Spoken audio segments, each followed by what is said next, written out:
Assalamualaikum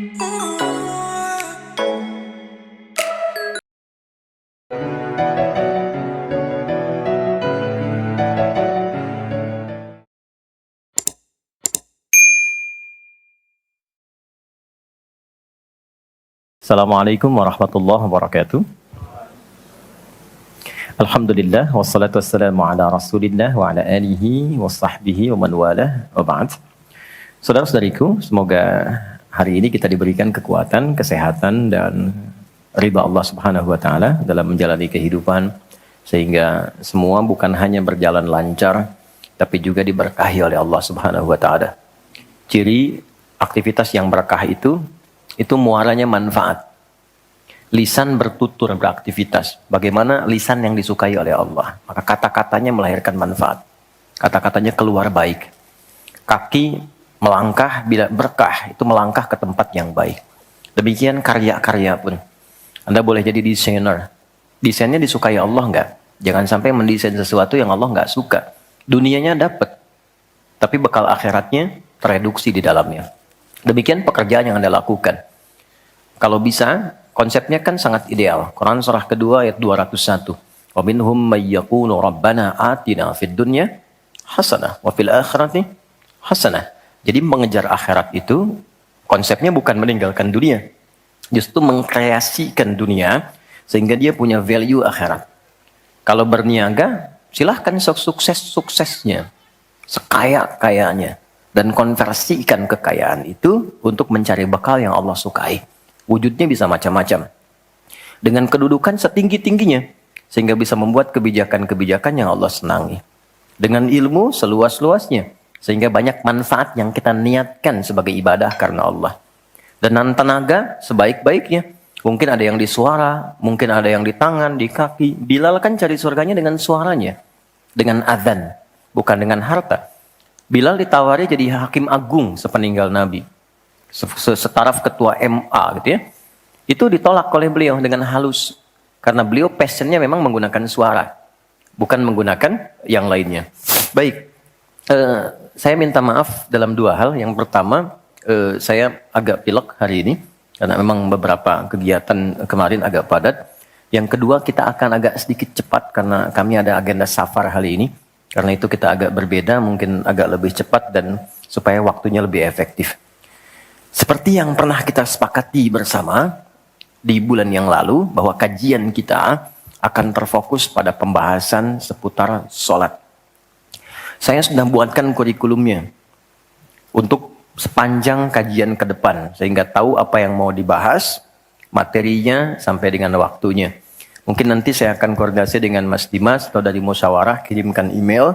Saya nanti kirimkan baik dari materi pokoknya, schedule-nya, apa yang mau dibahas di pekan keberapa, sampai dengan mungkin dasar PowerPoint-nya. Ada saya buatkan beberapa jadi PowerPoint. Baik, teman-teman sekalian, kenapa bahasan sholat menjadi penting? Ya, di dulu. Dan menjadi bagian yang paling mendapatkan perhatian tinggi dalam Islam, baik di Al-Quran ataupun di hadis-hadis Nabi Sallallahu Alaihi Wasallam. Semua Nabi itu menerima wahyunya di bumi. Rata-rata semua di bumi. Musa yang viral di Bukit Tur Sina, kan? Kemudian Isa alaihissalam di dekat pohon tin zaitun wilayah Palestina. Demikian Nabi Daud dan seterusnya. Tapi untuk mendapatkan satu ibadah berupa salat khusus bagi Nabi Muhammad SAW, tempatnya spesial. Inda sidratil muntaha, indaha jannatul ma'wa. Nerimanya langsung di dekat surga, di sidratil muntaha. Itu kan oleh-oleh yang Isra Mi'raj itu kan, mendapatkan salat. Kalau Anda mau lacak referensinya, bisa ditemukan di hadis Muslim tentang peristiwa ini, yang akhirnya mendapatkan salat. Subtopik yang nomor 1, kitab pertama, Kitabul Iman. Nomor 1, subtopiknya nomor 74, Babul Isra bi Rasulillah sallallahu alaihi wasallam ila samawati wa fadlis salat. Pembahasan tentang Isra-nya Nabi sallallahu alaihi wasallam sampai di langit dan mendapatkan keutamaan salat. Hadisnya nomor 162. Riwayatnya Imam Muslim. Imam Muslim menerima dari Syaiban bin Zarukh. Syaiban bin Zarukh menerima dari Hamad bin Salamah. Hamad bin Salamah menerima dari Thabit al-Bunani. Thabit al-Bunani menerima dari Anas bin Malik radhiyallahu taala anhu. Beliau menerima dari Nabi sallallahu alaihi wasallam. Lengkap, rinci peristiwa singkatnya mendapatkan salat. Dan salat menjadi pokok penentu amalan lain. Jadi kalau benar salatnya, benar hajinya. Benar salatnya, benar zakatnya. Benar salatnya, benar interaksi dengan Qur'annya. Dan benar salatnya, itu pasti baik hisabnya. Maka turun hadis spesifik yang banyak dihafal oleh para ahli hadis, jadi pegangan hidup sampai akhirat. Inna awwala ma yuhasabu bihil abdu yawmal qiyamati as-salah. Amal pertama yang akan dihisab di hari kiamat adalah salatnya. Idza salahat salaha sa'iru amali. Kalau baik-baik semua amalnya, indikasinya dari salat. Wa idza fasadat fasada sa'iru amali. Kalau salatnya enggak bagus, pasti ada pengaruh ke amalan lain. Dan itu sangat menentukan. Baik. Kenapa salat? Ada apa di balik salat? Dan bagaimana cara salat yang benar yang melahirkan perubahan pada kehidupan? Itu yang coba kita turunkan sampai-sampai di bulan Ramadan pun ibadah pokoknya salat. Kan? Ibadah pokoknya salat loh. Sampai Nabi mengatakan, "Man qama Ramadhana imanan wa ihtisaban, ghufira lahu ma taqaddama min dzambi." Spesial untuk Ramadan, orang yang salatnya benar khusus di Ramadan, di malam harinya yang kita kenal dengan tarawih, kalau benar salatnya dan ada getaran pada jiwanya, lalu dia berdoa spesifik, maka yang pertama Allah berikan mengampuni semua dosa yang pernah ia kerjakan selama hidupnya. Nah, itu nggak main-main. Artinya merubah dia menjadi lebih baik. Itu salat. Karena itu kenapa ada tambahan di Ramadan spesifik untuk meningkatkan salat tarawih. Berarti ada sesuatu yang sangat penting. Yuk kita mulai. Pertama kita akan bahas dari segi nama. Ya. Kedua, kita akan bahas dari segi fungsi atau hikmah atau manfaat. Baru kemudian yang ketiga, kita masuk kepada persoalan teknis penunaiannya.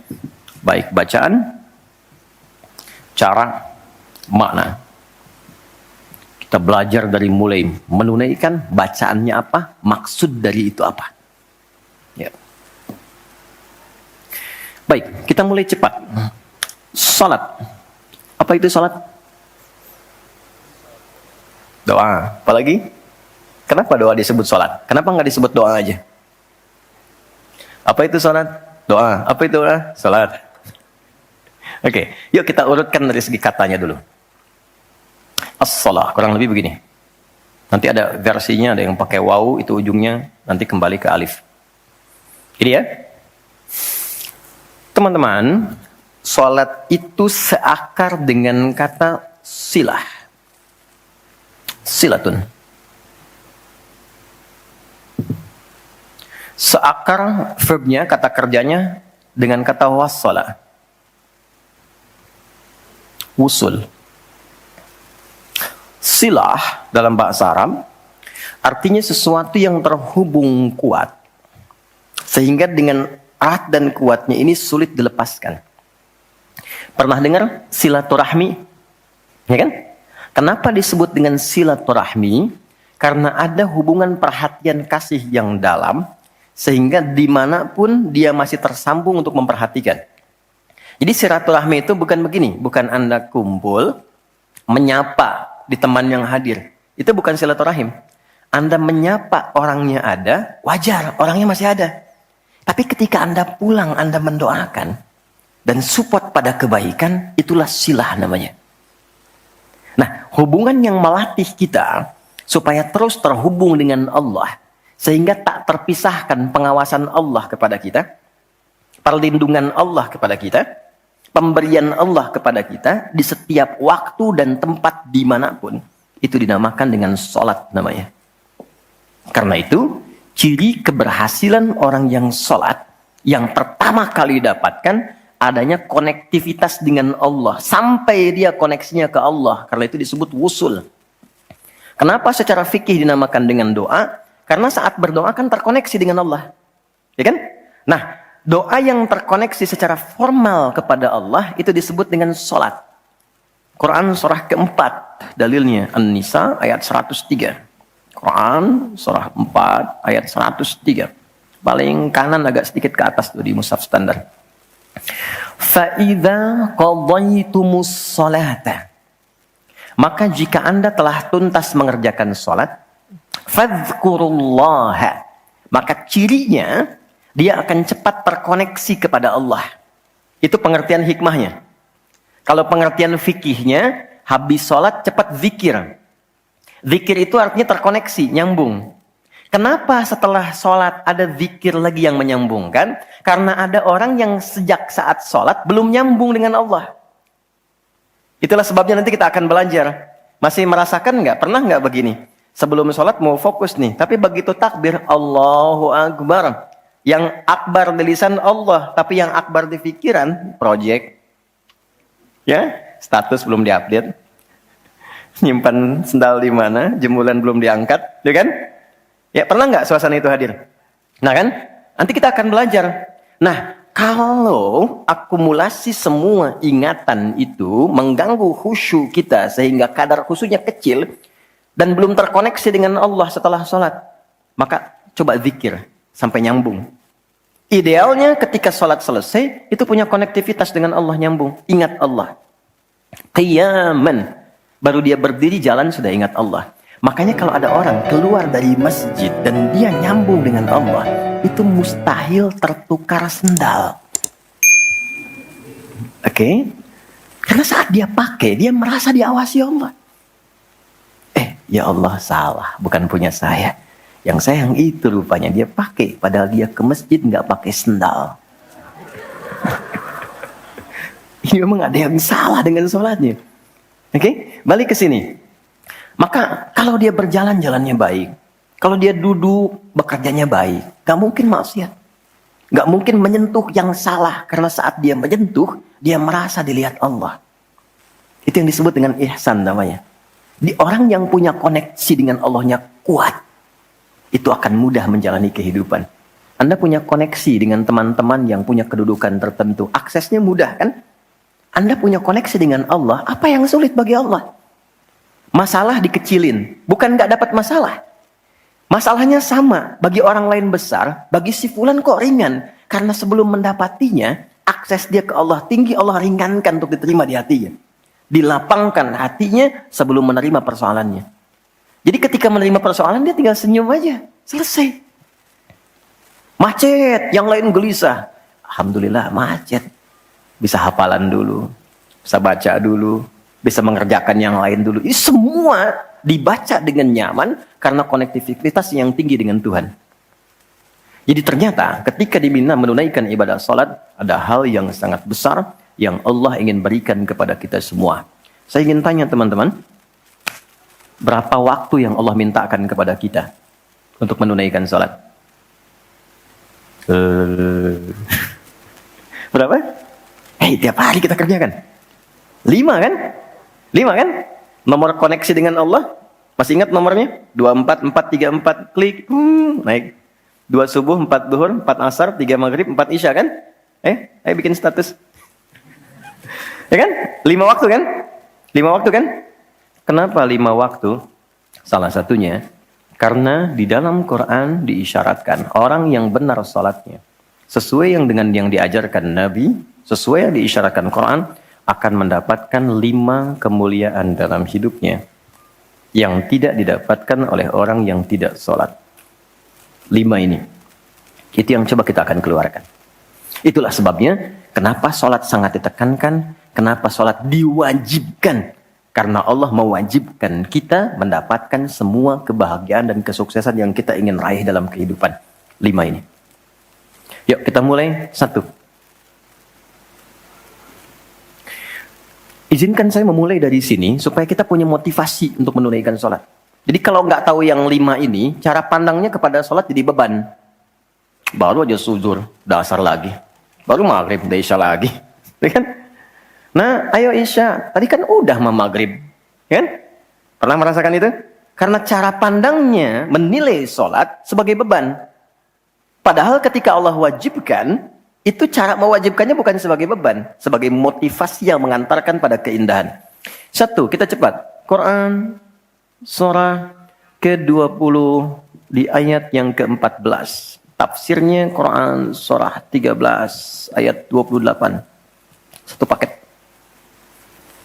Kita pakai Quran hadis aja ya, biar nggak bisa didebat. Oke, Quran surah ke-20 ayat 14.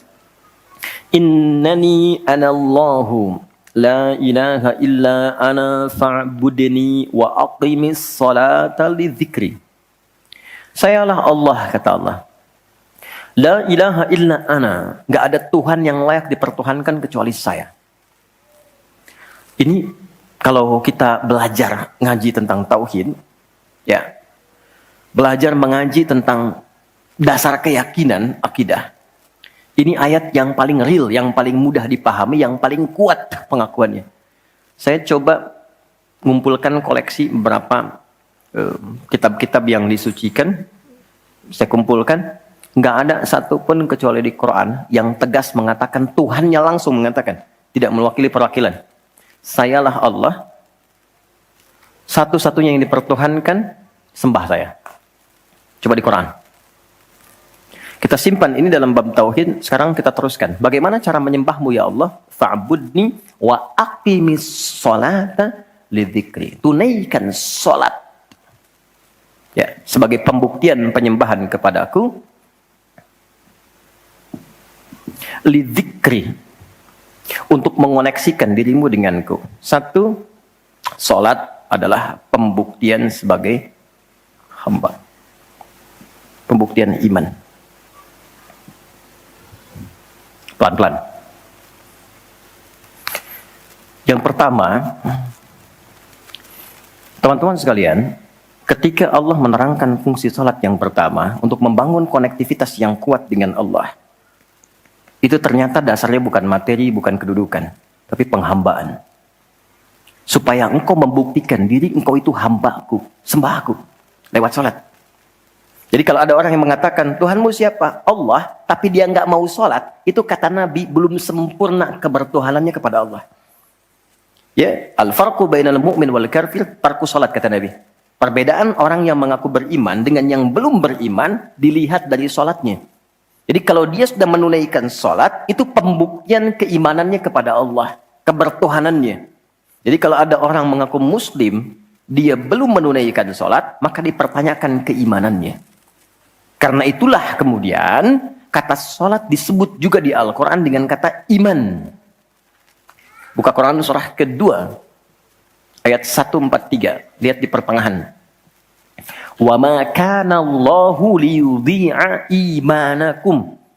Jika ada hamba siapapun menunaikan sholat, aku nggak akan sia-siakan sholat yang dilakukan dengan imannya itu. Maksudnya apa? Akan dibalas, diberikan perhatian sesuai dengan kadar sholatnya. Disebut dengan iman. Dan yang paling dahsyat, ketika seseorang sholat menghamba, kan gerakannya ruku, sujud, menghamba kan? Maka naik statusnya dari sekedar manusia biasa menjadi abdun. Teman-teman, ini rahasia besarnya. Perintahnya, fa'budni, yang kita baca, iyyaka na'budu, asal katanya dari kata abada, orangnya abdun. Zamannya ibad. Dan tidak pernah disebutkan dalam Quran kata abdun kecuali untuk mengangkat derajat hamba di hadapan Allah. Contoh. Nabi Muhammad ketika peristiwa Isra dan Mi'raj dipanggilnya dengan nama apa? Quran surah 17 ayat 1. Subhanalladzi asra bi'abdihi. Tidak disebut nabi, tidak disebut rasul, tapi abdun. Nabi Sulaiman ketika diberikan kekuasaan besar, punya kedudukan yang hebat sampai menundukkan awan. Ya, sebelum Songgohan punya awan kinton, Nabi Sulaiman sudah punya duluan. Suzuka Yatanabe tahun 96 kan, bikin komiknya. Saya nggak terlalu baca itu atau tonton, tapi saya tahu. Itu awan ditundukkan, angin bolak-balik. Ketika mendapatkan kedudukan itu, sifat yang disebutkan abdun, bukan nabi, bukan rasul. Quran surah 38 ayat 30. Wa wahabna li Dawuda Sulaiman ni'mal abdu. Oke, Nabi Zakaria alaihissalam ketika akan diangkat statusnya dari suami menjadi ayah. Dan sudah berharap tinggi. Dikabulkan, naik status, diberikan anugerah, disebutnya dengan abdun. Quran surah 19, di ayat yang kedua. Zikra rahmati rabbika abdahu Zakaria. Nabi Nuh diangkat status memimpin kelompok generasi manusia setelah Nabi Adam. Naik ke kapal, jadi pemimpin besar. Begitu diangkat, yang disebut statusnya abdun. Quran surah 17 ayat 3. Innahu kana abdan syakura. Kenapa disebutkan abdun? Abdun itu sifat penghambaan. Semakin tinggi ibadahnya, semakin tinggi pendekatannya ke Allah, semakin diangkat. Jadi dengan Allah itu karena Allah Khalik, kita makhluk. Laisa kamitslihi syai', enggak sama sifatnya. Jadi kalau ke Allah itu jangan terlalu ngangkat. Kalau tinggi direndahkan, kalau rendah ditinggikan. Karena itu kenapa saat sholat kita merendah supaya ditinggikan. Itu poinnya. Jelas ya? Itulah sebabnya kenapa Nabi dijamin surga, turun surah Al-Kautsar itu. Satu-satunya Nabi yang sebelum wafat turun surganya. Rasulullah. Dengan turunnya surah Al-Kautsar. Kenapa? Salah satunya karena ibadahnya. Coba lihat. Kesaksian Sayyidah Aisyah itu di Al-Bukhari nomor hadis 1147. Kedatangan tabi'in namanya Abu Salamah bin Abdurrahman. Tanya bagaimana sholat malamnya Nabi. Kata Sayyidah Aisyah. Jangan ditanya panjang dan khusyuknya.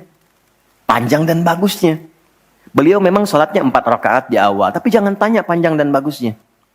Beberapa sahabat dulu pernah pengen tahu, penasaran. Diikuti sholat di belakang Nabi. Ternyata rakaat pertamanya. Dikira Al-Baqarah 100 ayat. Akan ruku. Ternyata disambungkan ke 286 ayat sampai selesai.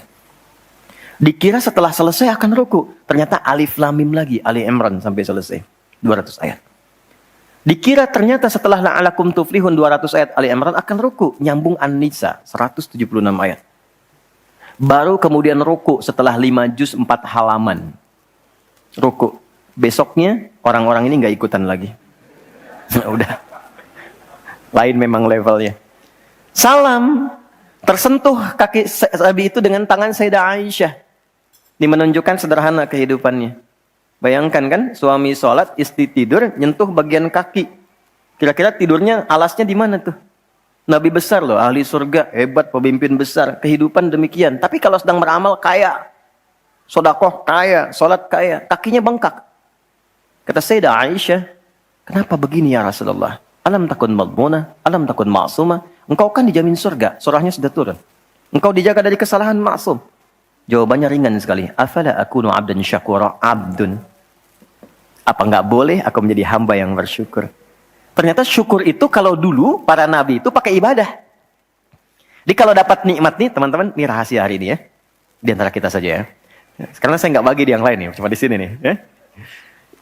Para nabi itu, kalau mereka dapat nikmat apapun, itu yang dilakukan syukur. Dan syukurnya lewat ibadah. Contoh, biasa kan suka hadir ulang tahun ya. Masuk ulang tahun kesekian. Nabi tiba-tiba hari Senin puasa. Ditanya oleh sahabat, ya Rasulullah kenapa puasa? Kata Nabi, ini hari lahirku. Jadi mensyukuri nikmat kelahiran dari waktu yang telah berjalan, itu pakai ibadah. Begitu dapat anugerah surga, turun Al-Kautsar, malah diminta ibadah oleh Allah. Inna a'tainakal. Setelah itu apa? Fasolli li rabbika. Tingkatkan sholat, tambahkan amal lewat harta. Jadi jaminan surga itu bukan menghentikan amal soleh. Anda sukses dengan pekerjaan, bukan berarti menjadikan hubungan Anda terputus dengan Allah. Yang paling aneh kan Allah udah ngasih rezeki banyak, kok dipakai maksiat hasilnya? Allah kasih Anda minta, Allah kasih. Tapi begitu dikasih, kenapa dipakai untuk mabuk? Kenapa dipakai untuk maksiat? Kenapa dipakai untuk membeli sesuatu yang Allah nggak sukai? Karena ada perjuangan mendapatkan itu. Makanya dibalik caranya. Ketika Anda menghamba, menunduk, Allah mengangkat. Tapi kalau Anda mengangkat, Allah turunkan serendah-rendahnya. Ini rumus pertama. Jadi ternyata ketika kita diminta menghamba dalam sholat, itu adalah jembatan pertama bagi Allah untuk mengangkat kita dengan derajat tertinggi. Paham? Oke, satu. Jadi kalau ke anak-anak begini kalau tanya, "Mah, kenapa sih harus sholat?" Supaya kamu jadi hebat. Gitu. Kau bisa lihat Umar. Sebelum sholat, orang biasa.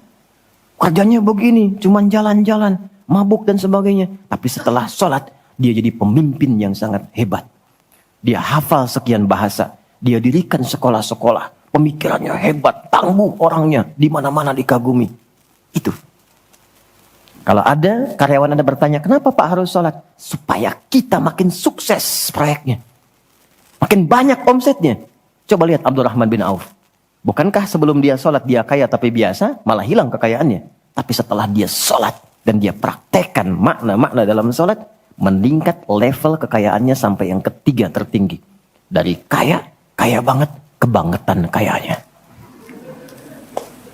Tuh, kapaknya terbuat dari emas kan? Abdurrahman bin Auf. Itu setelah sholat. Itu viral sekali kisahnya. Ya, jadi ini bagian pertama. Jadi ketika ada panggilan hayya 'alas shalah, atas sejak Allahu Akbar, rasakan panggilan itu ingin mengangkat derajat kita. Jadi kalau panggilan sholat itu dipahami sebagai hanya tuntutan ibadah, nanti jadi beban. Allahu Akbar, si ngantuk ya Allah. Tapi ketika Anda sudah merencanakan, kan malamnya kita bikin kurikulum, kan kegiatan kita tuh nyambung. Malamnya istighfar, menyiapkan kurikulum untuk besok. Istighfar itu mengoreksi yang belum bagus apa hari sebelumnya. Katanya pengen ke surga, surganya Firdaus, tapi sholatnya masih bolong-bolong. Baca Quran belum maksimal, sedekah belum ada. Kita koreksi besok direncanakan. Saya pengen sholat di tempat ini. Besoknya saya akan misalnya mengerjakan ini, capaiannya ini. Bikin kurikulum A sampai Z. Begitu kita bangun tidur, dipanggil. Allahu Akbar, Allahu Akbar. Yang kita siapkan itu tadi, rencana. Dibawa menghadap Allah, minta kemudahan. Minta perlindungan, minta pengangkatan. Makanya kenapa sholatnya disebut subuh dari kata asbah. Sesuatu yang sudah siap dengan rencana. Wasubhi idza tanaffas. Quran surah 81 ayat 18. Di orang Islam itu bangun dari tidur, dia sudah punya rencana yang mau dia siapkan ke depan apa. Jadi nggak ada ceritanya ke depan bingung. Jam 7 mau kerjakan apa, 9 ada di mana. Rencana itu dibawa menghadap Allah. Dalam sholatlah kita mintakan kemudahan. Itulah pengantar, pengangkat derajat. Jadi ketika azan berbunyi kalimatnya Allahu Akbar, Allahu Akbar. Ini peluang saya. Jelas? Halo, jelas? Alhamdulillah. 2, masih di sini. 2. Wa aqimis salata lidzikri, tunaikan salat untuk mengingatku. Apa manfaat zikir? Apa manfaat zikir? Kembali ke Quran surah 13 ayat 28. Ala bidzikrillahi tatmainnul qulub. Yakin, ala itu harful ikhbar wa taukid. Huruf yang berfungsi menginformasikan dan menegaskan. Kata Allah, yakinkan pada jiwamu. Semakin banyak engkau berzikir, dampaknya semakin tenang hatimu. Jadi kalau sedang gelisah, zikir, bukan update status. Ingat ya? Karena mengupdate status, mencurahkan pada media sosial, tidak menghilangkan kegelisahan. Dan tidak menyelesaikan masalah. Bintaro macet ya. Apa dengan dibuat macet selesai? Tidak. Nggak nyangka ya dia seperti itu. Nyangka. Ketika ada orang mengatakan nggak nyangka, sedang nyangka dia tuh. Dan tidak selesai masalahnya. Apa kata Quran? Jika Anda sedang gelisah, optimalkan zikir. Apa itu zikir? Semua jenis kegiatan yang menyambungkan kita dengan Allah. Misal, doa. Doa itu di Quran disebut zikir. Quran surah 7 ayat 205. Wadhkur rabbaka fi nafsika tadarruan wa khifatan wa dunal jahri minal qaul. Kalau Anda sedang gelisah banyak persoalan, alih-alih mengeluh, angkat tanganmu minta kepadaku. Bukankah saat berdoa menjadi semakin tenang? Solusi belum datang, tapi hati lebih tenang kan? Dan jiwa yang tenang, itu melahirkan pemikiran yang gemilang. Hasil yang cemerlang. Jadi begitu kita lebih tenang, lebih mudah menanti solusi. Anak belum pulang, doa. Besok ada ujian, doa. Ada proyek mau dilakukan, kita gelisah, doa. Itu fitrah. Quran itu disebut zikir. Quran surah ke-15 ayat 9. Inna nahnu nazzalna dzikra wa inna lahu lahafidhun. Kalau sedang gelisah, masalahnya kompleks, Ambil wudhu, ambil mushaf, buka. Itu baru pegang mushaf, baru buka. Dampaknya ke hati itu kuat. Begitu Anda baca dengan suasana yang tenang, nyaman ke jiwa. Yang paling dahsyat kadang-kadang dibuka, mushafnya acak, keluar ayatnya sesuai dengan masalah kita. Itu Quran. Ya. Apalagi kalimat thayyibah. Subhanallah, alhamdulillah, Allahu akbar, masya Allah, astagfirullah. Itu zikir. Quran surah 4 ayat 103. Fa idza qadaytumus salata fadhkurullaha. Makanya ketika Anda mendapatkan nikmat, alhamdulillah, hati lebih tenang. Tidak menggunakan nikmat dengan hal-hal yang tidak positif.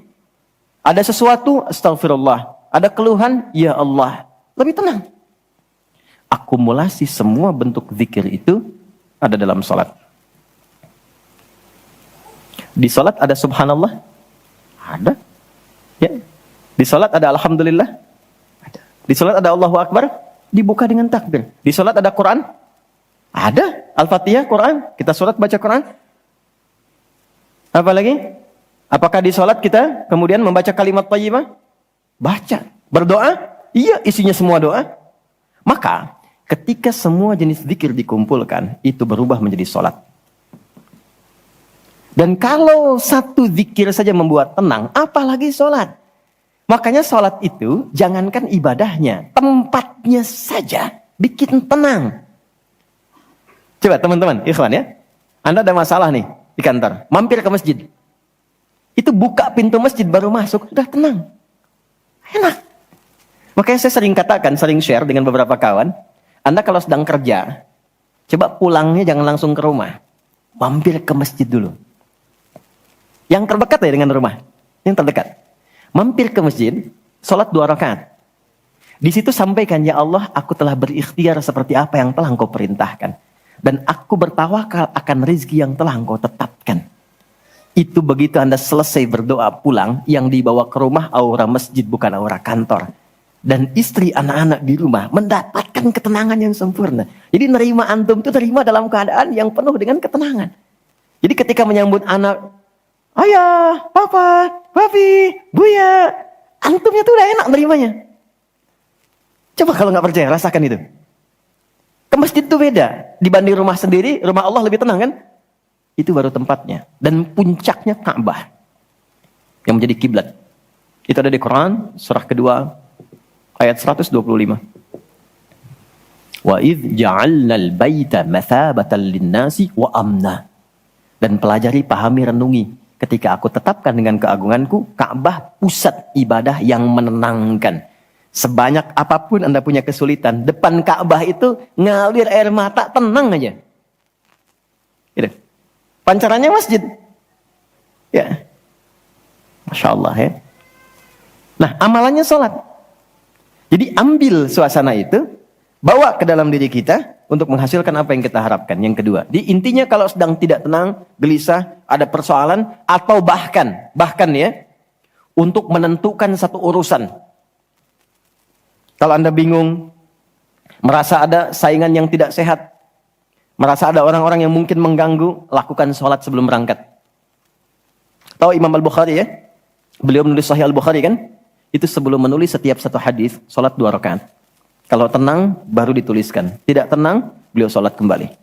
Ditulis di Masjidil Haram, diselesaikan di Masjid Nabawi. Itulah sholat. Makanya semua nabi yang pernah bertugas di bumi, itu sholat. Dan kita yang paling sempurna caranya. Nabi Isa, Yesus, sholat. Quran surah 19, ayat 31. Sampai 33-nya. Wa ausani bis sholah. Allah mewasiatkan padaku untuk sholat. Nabi Zakaria, sholat. Quran surah ketiga, ayat 39. Fanadatul malaikatu wa huwa qa'imun yusalli fil mihrab. Sholat. Nabi Ismail, kakek Nabi ke-29, bahkan meminta keluarganya disiplin sholat. Quran surah 19, Maryam, ayat 55. Wa kana ya'muru ahlahu bis shalah. Jadi kalau kita urutkan dari awal sampai ke Nabi Muhammad sallallahu alaihi wasallam, atau kita tarik mundur dari Nabi Muhammad ke Nabi Adam alaihissalam, tidak ada satupun nabi yang bertugas di bumi kecuali mereka salat. Muhammad SAW bin Abdullah bin Abdul Muttalib bin Hashim bin Abdul Manaf bin Qusay bin Murrah bin Kilab bin Ka'ab bin Ghalib bin Fihir bin Malik bin Nadar bin Kinana bin Khuzaimah bin Mudrika bin Ilyas bin Nizar bin Mudar bin Ma'ad bin Adnan bin Adi bin Adri bin Muqawwam bin Nahur bin Ya'rub bin Yasjub bin Ismail alaihissalam, bin Nabit bin Ismail alaihissalam, bin Ibrahim alaihissalam, bin Adhar bin Nahur, bin Abir bin Kinan bin Arfakhshad bin Sam bin Nuh alaihissalam, bin Mihlail bin Matushala bin Kinan bin Anwas bin Tith bin Adam alaihissalam. Semua tersambung. Saya ulangi. Semua salat. Oke? 3. Quran surah 29 ayat 45. Salat bila dikerjakan dengan benar akan merubah pelakunya menjadi lebih baik. Secara singkatnya, salat mendidik kita menjadi pribadi yang baik. Nah, sumber keburukan itu yang menjadi lawan dari baik itu ada 2. Jadi kalau ada orang yang tidak baik, anak yang kurang baik, ayah yang kurang baik, ibu yang kurang baik, itu artinya ada satu dari 2 ini yang melekat pada dirinya. Satu, disebut dengan fakhsya. Keburukan yang bersumber dari syahwat. Maaf, kata-kata kotor, jorok, zina, LGBT, pornografi, porno aksi, dan semisalnya. Itu fakhsya.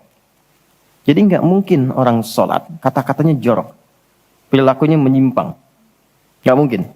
Karena sholat mencegah itu. Atau mungkar, maaf, keburukan yang bersumber dari nafsu perut dan akal. Mencuri, korupsi, mencela, berdusta, membunuh, merampok, menyakiti, dan semisalnya. Itu mungkar. Makanya ketika seseorang berbuat itu, hatinya mengingkari. Itu disebut mungkar. Hatinya mengingkari. Maka orang sholat, pasti bila sholatnya benar, karena dia tersambung dengan Allah, fakhsya dan mungkarnya tertekan. Yang muncul jiwa baiknya, jiwa takwanya. Ketika yang muncul kebaikannya, yang buruknya ditekan, maka yang keluar dari semua bagian tubuhnya, semuanya perilaku baik. Itulah sebabnya ketika Allah berfirman tentang hal ini, disampaikan di Quran surah 29 ayat 45. Innas sholata tanha anil fakhsya wal munkar. Mengujinya gampang. Kita uji dengan sejarah pendekatannya. Semua masyarakat di era Nabi, itu kan sebelum masuk Islam perilakunya itu sangat menyimpang. Tidak kenal kebaikan. Tak kenal kebaikan itu jahlun namanya. Orangnya jahil. Kalau disatukan jadi jahiliyah. Gak kenal kebaikan. Ya, maaf, yang mencuri banyak, zina khatam. Ya, perilaku menyimpang banyak. Disebutnya jahiliyah. Tapi ketika datang risalah Islam, yang diajarkan pertama salat. Salat merubah mereka dari jahiliyah menjadi khairu ummah. Kalau ada yang paling jujur itu, yang paling dermawan itu, yang paling baik itu, paling disiplin itu. Kok bisa salat ditunaikan bisa merubah seseorang jadi lebih baik? Ada sesuatu dalam salatnya. Itu yang nanti kita akan pelajari. Itulah sebabnya kenapa anak-anak dari kecil usia 7 tahun khususnya yang diajarkan sholat. Masih ingat hadisnya?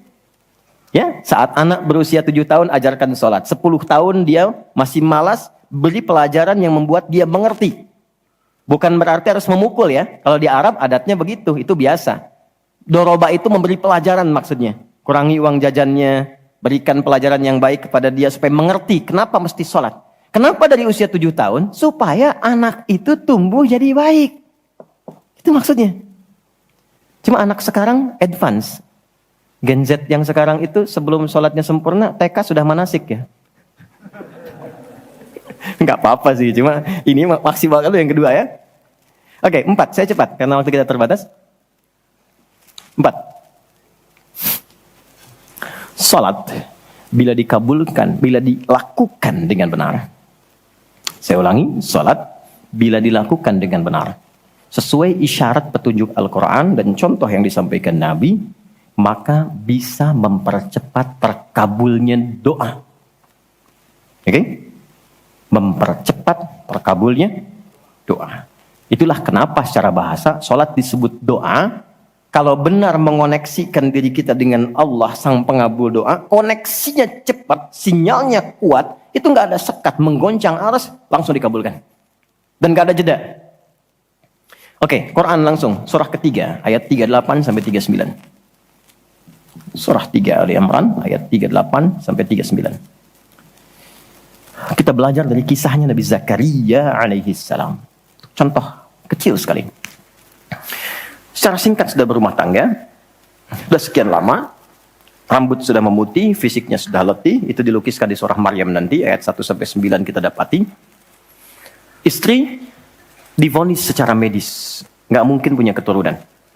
Secara medis loh, sudah menopause dan maaf, mandul. Secara medis nggak mungkin, secara klinis nggak mungkin. Tapi ini yang paling hebat. Jika manusia, catat ini baik-baik ya, jika manusia sudah menyimpulkan nggak bisa, itu tanda langsung dari Allah supaya menengadahkan permohonan langsung kepada Allah tanpa campur tangan makhluk. Karena Allah ingin mengabulkan apa yang Anda minta secara langsung, bukan lewat campur tangan makhluk.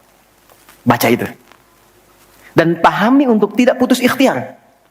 Jadi kalau rahmat Allah itu jangan dibawa dengan putus asa. La taqnatu mir rahmatillah. Jangan pernah putus asa. Jadi jangan ada bahasa begini, ya nggak mungkin, ya nggak bisa. Jangan diambil. Begitu orang mengatakan nggak mungkin, itu tanda dari Allah. Allah ingin memberikan langsung tanpa campur tangan manusia. Maka apa yang dilakukan Nabi Zakaria? Beliau kemudian sholat di mihrabnya Maryam. Ini saya sedikit bahas tentang mihrab, sedikit saja. Quran surah 3 dulu, di ayat 37, di paling kiri sebelah bawah, pojok di mushaf standar. Secara singkat saja, mihrab itu satu tempat yang fungsinya mempercepat terkabulnya doa dan mendatangkan rezeki dari sisi yang tidak diduga. Awas, kita bicara keimanan ya. Dan di situ dipertaruhkan. Mihrab ini tidak harus lebar dan luas. Sehamparan sejadah nggak ada masalah. Yang penting kita gunakan untuk ibadah saja. Di luar ibadah keluar. Itulah kenapa tempat imam disebut mihrab. Kenapa? Karena imam mewakili makmum untuk memohon kepada Allah dalam sholat berdoa. Makanya kualifikasi imam mesti khusus, bukan imam biasa. Baik. Kemudian tidak harus di masjid, di rumah boleh dibikin. Maryam pernah dibuatkan mihrab. Saat beliau mengkhususkan diri ibadah, di situ apa yang terjadi? Fataqabbalaha rabbuha biqabulin hasanin wa ambataha nabatan hasanan wa kaffalaha Zakaria. Kullama dakhala 'alayha Zakaria al-mihrab wajada 'indaha rizqa. Qala ya Maryam anna laki hadha? Qalat huwa min 'indillah. Innallaha yarzuqu man yasha' bighairi hisab. Ini poinnya. Setiap Nabi Zakaria mengantarkan kebutuhan Maryam, pakaiannya, makanannya, kebutuhannya, itu sudah ada. Dan ingat, status Nabi Zakaria itu nabi loh. Beliau tahu itu pasti dari Allah. Tapi ingin dikonfirmasi apakah pendidikan beliau selama ini sudah meresap pada jiwanya atau belum. Ditanya, Maryam dari mana semua ini? Maka beliau jawab, Maryam jawab, huwa min indillah. Paman, ini semua dari Allah. Baik ya? Allah memberikan apapun yang ia kehendaki tanpa batas pada siapa yang diingini. Maka ini dibaca oleh Nabi Zakaria. Mayyasha itu. Jadi kalau ada di Quran diksi mayyasha, jangan simpulkan ini untuk dia saja. Maksudnya, jadi seperti dia, maka Allah akan berikan seperti Allah berikan kepada dia. Maka Nabi Zakaria kemudian sholat di mihrabnya Maryam itu. Minta sesuatu yang selama ini kata orang terbatas. Apa yang dilakukan? Sholat. Dalam sholatnya minta. Perhatikan cara mintanya. Satu, menyebut nama Allah sesuai kebutuhan. Jadi Allah bentangkan semua nama terkait semua kebutuhan kita. Anda butuh rizki, sebut ya Razak. Anda butuh ilmu, sebut ya Alim. Ya kan? Anda butuh ketahanan mental diri, sebut ya Sabr. Itu 99 tersebar. Itu rumusnya di Quran surah ke-17 ayat 110. Quran surah 17 Al-Isra ayat 110. Qul id'ullaha aw id'ur rahman ayyamma tad'u falahul asmaul husna. Kalau Anda punya persoalan, segera curhatkan kepada Allah, minta, berdoa. Sebut ya Allah yang standar atau ya Rahman naik sedikit atau pilih nama yang sesuai kebutuhan kita. Jadi nggak harus semua disebut. Takutnya nggak butuh dikasih. Ya Allah ya Sabar, nggak pengen punya masalah, turun masalah kan? Nah, Nabi Zakaria divonis ada keterbatasan, nggak mungkin diberi. Maka beliau meminta dengan nama Allah yang memberi tanpa batas. Dalam bahasa Arab disebut dengan Wahhab, pemberi tanpa batas. Kalau dialihkan jadi bentuk permintaan, fi'lil amri lit talab. Bukan perintah di sini tapi untuk meminta, maka rubah kalimatnya jadi hab. Kalau untuk pribadi, habli. Untuk komunal banyakkan hablana. Karena ini kasusnya pribadi, maka di ayat 38 beliau meminta, hunalika di mihrabnya Maryam, da'a Zakaria rabbah. Berdoalah Nabi Zakaria kepada Allah Rabbnya. Perhatikan, qala rabbi habli min ladunka dzurriyyatan thayyibah innaka sami'ud du'a. Ini fikih doa yang penting dipelajari. Ya Allah, ini kalau terjemah bebasnya begini. Mereka mengatakan, aku nggak mungkin punya keturunan. Maka aku memohon darimu saja yang tidak punya batas dalam pemberian. Mereka katakan aku nggak mungkin. Aku memohon kepadamu yang tidak punya batas dalam pemberian. Innaka sami'ud du'a, sungguh engkau pasti mendengar doaku. Kalau kepada yang maha mendengar tidak terkabul juga, kepada siapa lagi aku mesti memohon?